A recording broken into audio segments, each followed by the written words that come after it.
Bigamy ಪ್ರಕರಣಗಳು ಗಂಡನಿಗೆ ಮಾತ್ರ ಅನ್ವಯ ಆಗತ್ತಾ ಅಥವಾ ಹೆಂಡತಿಗೂ ಅನ್ವಯ ಆಗತ್ತಾ ಅಥವಾ ಇಬ್ಬರಿಗೂ ಅನ್ವಯ ಆಗತ್ತಾ?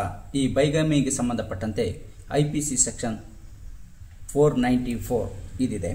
ಇದಕ್ಕೆ ಸಂಬಂಧಪಟ್ಟಂತೆ ಇದು ಅನ್ವಯ ಆಗತ್ತಾ? ಈ ಒಂದು ಸೆಕ್ಷನ್ನ ಕಂಟೆಂಟನ್ನು BNSS ಆ್ಯಕ್ಟ್ನಲ್ಲೂ ಕೂಡ ಕಂಟಿನ್ಯೂ ಮಾಡಲಾಗಿದೆ. ಸೊ ಈ ಒಂದು ಬೈಗಮಿ ಏನಿದೆ ಇದು ಹೆಂಡತಿಗೂ ಸಂಬಂಧಪಡುತ್ತಾ ಅನ್ನೋದಕ್ಕೆ ಸಂಬಂಧಪಟ್ಟಂತೆ ಹೊಸಪೇಟೆಯ ಹೆಚ್ಚುವರಿ ಸಿವಿಲ್ ನ್ಯಾಯಾಧೀಶರು ಮತ್ತು JMFC ಈ ಒಂದು ನ್ಯಾಯಾಲಯದಲ್ಲಿ ಒಂದು ಶಿಕ್ಷೆಯನ್ನು ನೀಡಲಾಗಿದೆ. ಈ ಒಂದು ಪ್ರಕರಣಕ್ಕೆ ಸಂಬಂಧಪಟ್ಟಂತೆ ಪೂರ್ತಿ ಜಡ್ಜ್ಮೆಂಟ್ ವಿಚಾರವನ್ನು ನೋಡೋದಕ್ಕಿಂತ ಮೊದಲು ನೀವಿನ್ನೂ ನಮ್ಮ ಚಾನಲ್ಗೆ ಸಬ್ಸ್ಕ್ರೈಬ್ ಆಗಿಲ್ಲ ಅಂದರೆ ಸಬ್ಸ್ಕ್ರೈಬ್ ಆಗಿ, ಹಾಗೆ ಬೆಲ್ ಬಟನ್ ಪ್ರೆಸ್ ಮಾಡಿ. ಕಾನೂನು ನೆರವಿನ ಎಲ್ಲ ವಿಡಿಯೋಗಳು ನಿಮಗೆ ಮೊದಲು ತಲುಪುತ್ತೆ. ಈ ಒಂದು ಪ್ರಕರಣದ ಅಂಶವನ್ನು ನೋಡೋದಾದರೆ, ಪತ್ನಿ ಏನಿದ್ದಾಳೆ ಆಕೆ ಮದುವೆಯನ್ನು ಆಗಿರ್ತಾಳೆ. ಆಕೆಗೆ ಇಬ್ಬರು ಮಕ್ಕಳು ಕೂಡ ಇರ್ತಾರೆ. ಗಂಡ ಮತ್ತು ಮಕ್ಕಳು ಇದ್ರೂ ಕೂಡ 2014 ಜನವರಿಯಲ್ಲಿ ಅದೇ ಗ್ರಾಮದ ಇನ್ನೊಬ್ಬ ವ್ಯಕ್ತಿಯನ್ನು ವಿವಾಹ ಆಗ್ತಾಳೆ. ಮತ್ತು ಅದೇ ವರ್ಷ ಮಾರ್ಚ್ನಲ್ಲಿ ಸಬ್ ರಿಜಿಸ್ಟ್ರಾರಲ್ಲೂ ಕೂಡ ಅವರ ಒಂದು ವಿವಾಹದ ನೋಂದಣಿಯನ್ನು ಕೂಡ ಮಾಡಿಕೊಳ್ತಾರೆ. ಈ ಎಲ್ಲ ದಾಖಲೆಗಳನ್ನು ಇಟ್ಕೊಂಡು ಮೊದಲನೇ ಗಂಡ ಏನಿರ್ತಾರೆ ಅವರು ದೂರನ್ನು ಹೆಂಡತಿಯ ಮೇಲೆ ನೀಡ್ತಾರೆ. ಇದಕ್ಕೆ ಸಂಬಂಧಪಟ್ಟಂತೆ ವಿಚಾರಣೆಯನ್ನು ಮಾಡಿದಂಥ ತನಿಖಾ ಅಧಿಕಾರಿಗಳು ಈ ಎಲ್ಲ ಸಬ್ ರಿಜಿಸ್ಟರ್ನ ದಾಖಲೆಗಳು, ಅವರು ಮದುವೆ ಆಗಿರುವಂಥ ವಿಚಾರ, ಮೊದಲನೇ ಮದುವೆ ಆಗಿರೋದು, ಮಕ್ಕಳಿರುವಂಥ ವಿಚಾರ, ಇವೆಲ್ಲಕ್ಕೆ ಸಂಬಂಧಪಟ್ಟ ದಾಖಲೆಗಳನ್ನು ಸೇಕರಿಸಿ ಚಾರ್ಜ್ ಶೀಟನ್ನು ಸಲ್ಲಿಸ್ತಾರೆ.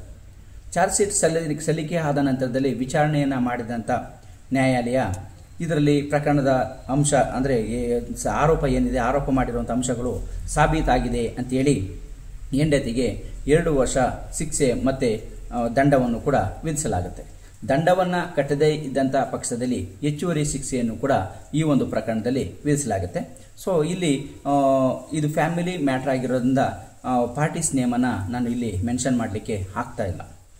ಸೊ ಇದು ನೀವು ಈ ಕೋರ್ಟ್ನಲ್ಲಿ ಹೊಸಪೇಟೆಯ ಹೆಚ್ಚುವರಿ ಸಿವಿಲ್ ಜಡ್ಜ್ ಅಂಡ್ JMFC ನ್ಯಾಯಾಲಯದಲ್ಲಿ ಅಲ್ಲಿ ಹೋಗಿ ಸರ್ಚ್ ಮಾಡಿ ಕೂಡ ಜಡ್ಜ್ಮೆಂಟ್ಗಳನ್ನು ಕೂಡ ಇದರಲ್ಲಿ ಪಡ್ಕೋಬೋದಾಗಿದೆ.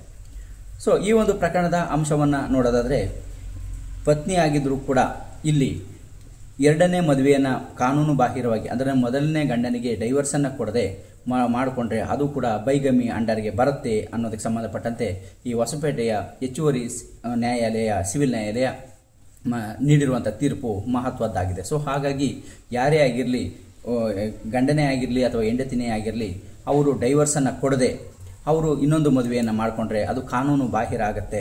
ಸೊ ಅದರ ಅಡಿಯಲ್ಲಿ ಅಂದರೆ IPCಯ ಸೆಕ್ಷನ್ 494ರ ಬೈಗಮಿ ಸೆಕ್ಷನ್ ಏನಿದೆ ಇದರ ಅಡಿಯಲ್ಲಿ ಅಟ್ರಾಕ್ಟಿವ್ ಆಗುತ್ತೆ ಅನ್ನೋದನ್ನು ಇಲ್ಲಿ ಪ್ರಮುಖವಾಗಿ ನೋಡ್ಬೋದಾಗಿದೆ. ಸೊ ಹಾಗಾಗಿ ಇಲ್ಲಿ ನ್ಯಾಯಾಲಯ ಮಹತ್ವದ ಒಂದು ತೀರ್ಪನ್ನು ನೀಡಿದ್ದು ಇದರ ಅಡಿಯಲ್ಲಿ 2 ವರ್ಷದ ಶಿಕ್ಷೆ ಮತ್ತು ದಂಡವನ್ನು ಕೂಡ ಹೆಂಡತಿಗೆ ವಿಧಿಸಿರುವಂಥದ್ದನ್ನು ಇಲ್ಲಿ ನೋಡ್ಬೋದಾಗಿರುತ್ತೆ.